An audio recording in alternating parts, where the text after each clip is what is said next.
Hey guys, so I've been thinking about money a lot lately, and it's funny because this video is kind of going full circle because you probably don't know it, but this channel started out talking about minimalism and being really good, really frugal with money.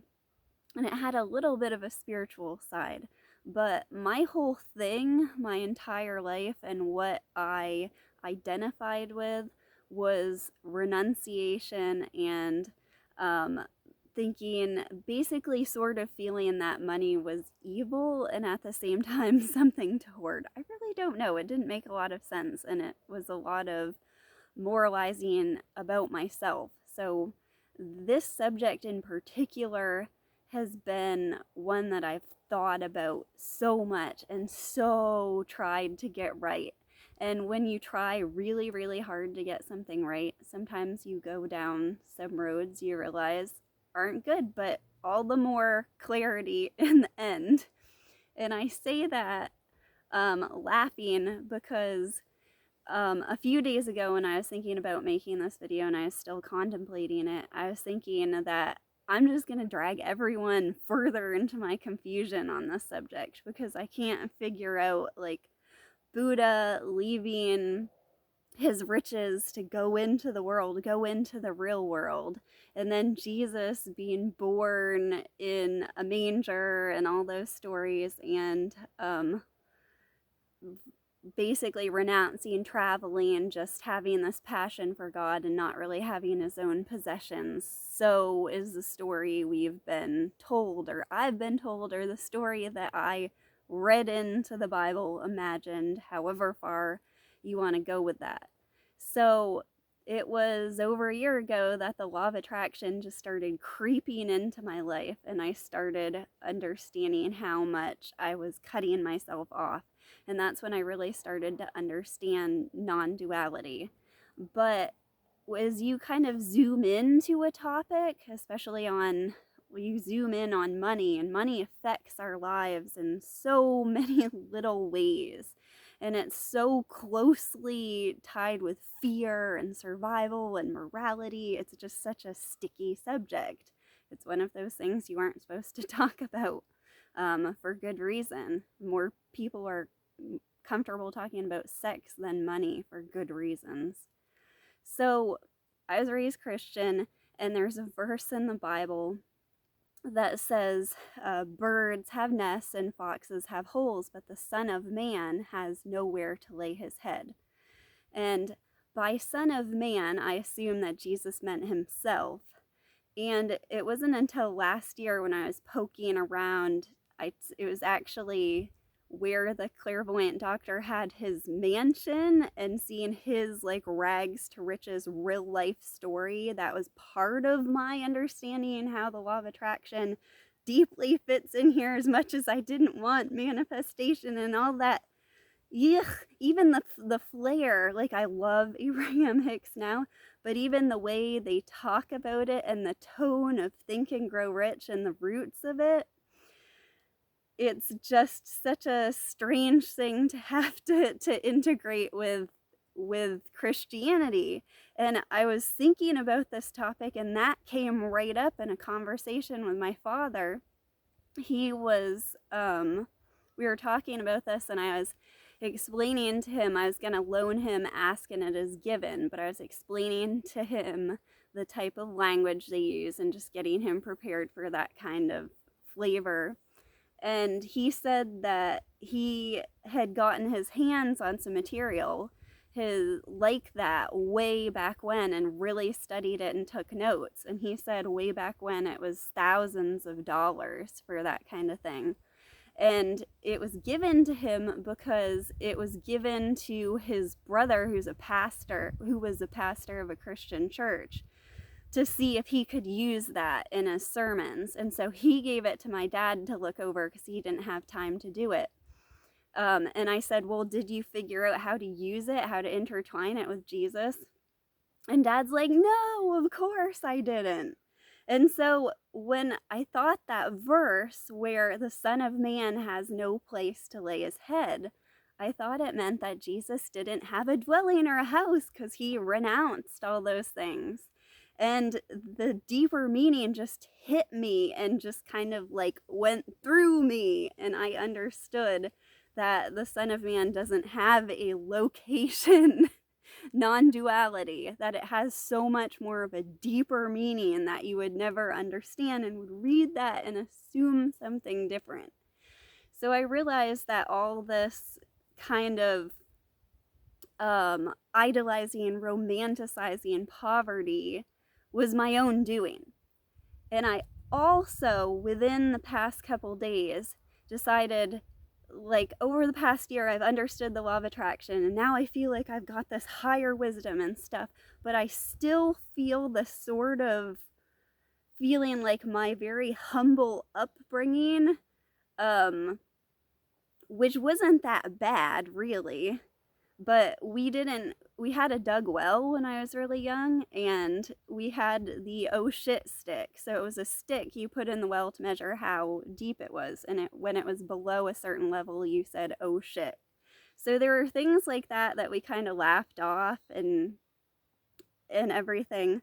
But I realized how um wonderful that upbringing was to have, to kind of teach me independence and creativity and all the skills that I've had so much fun learning and evolving. And you just, you realize that there's no flip side, but there was a lot of kind of demonizing wealth and my own desires to do well and liking money that happened. Um, and it's, the more I get into this, the more I realize it's just truly about having the power to make your own choices for yourself.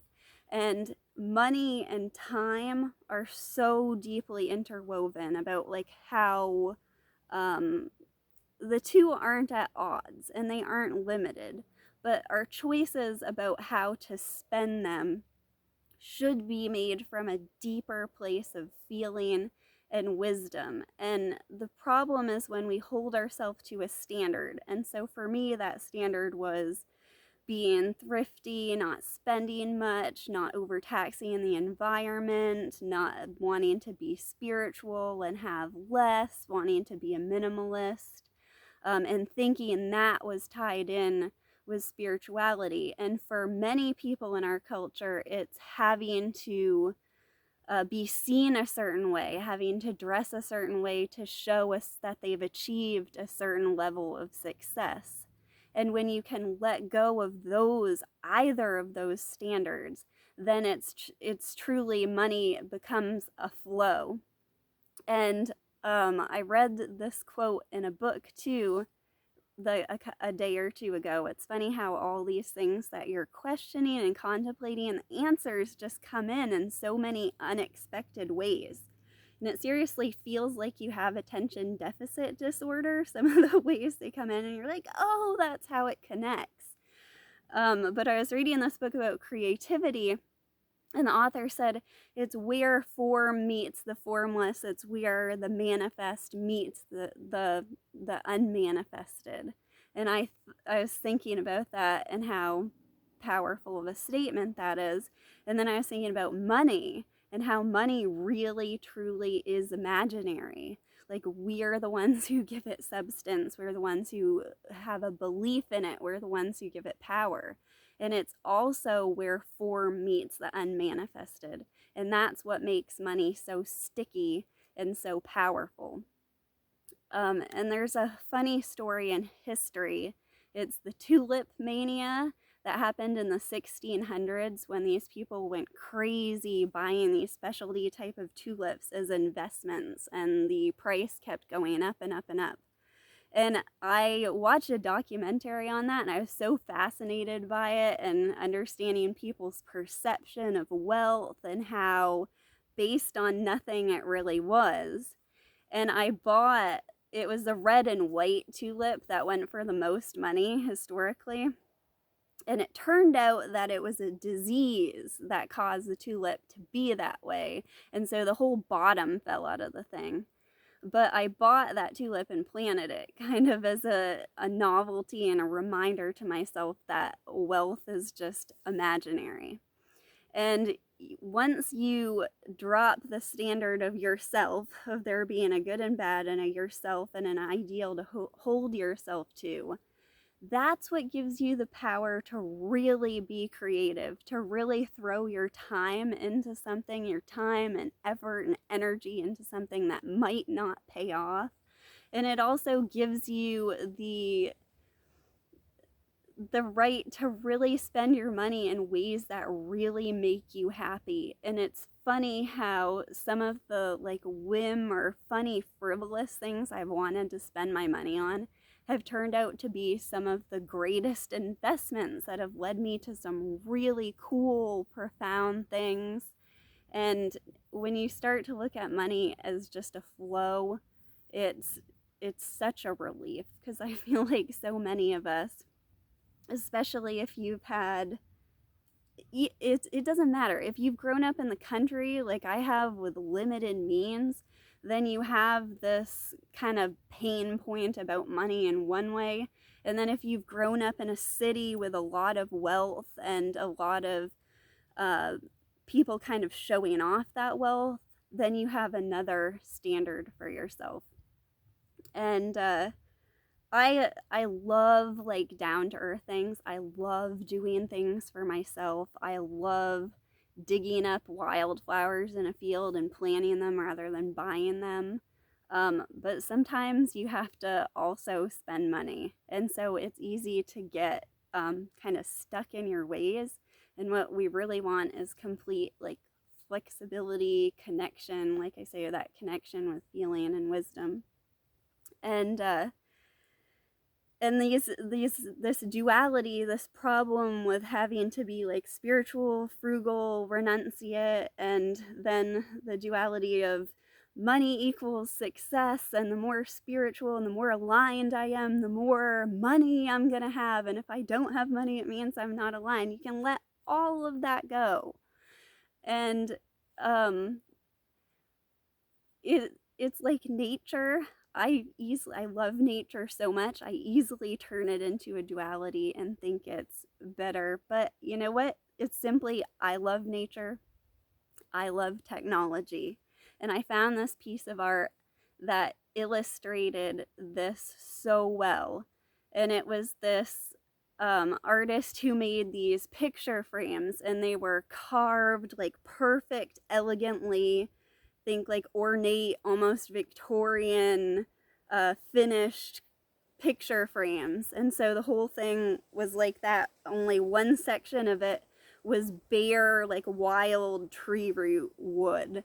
And so it turns wild, and it and makes a perfect circle and connects.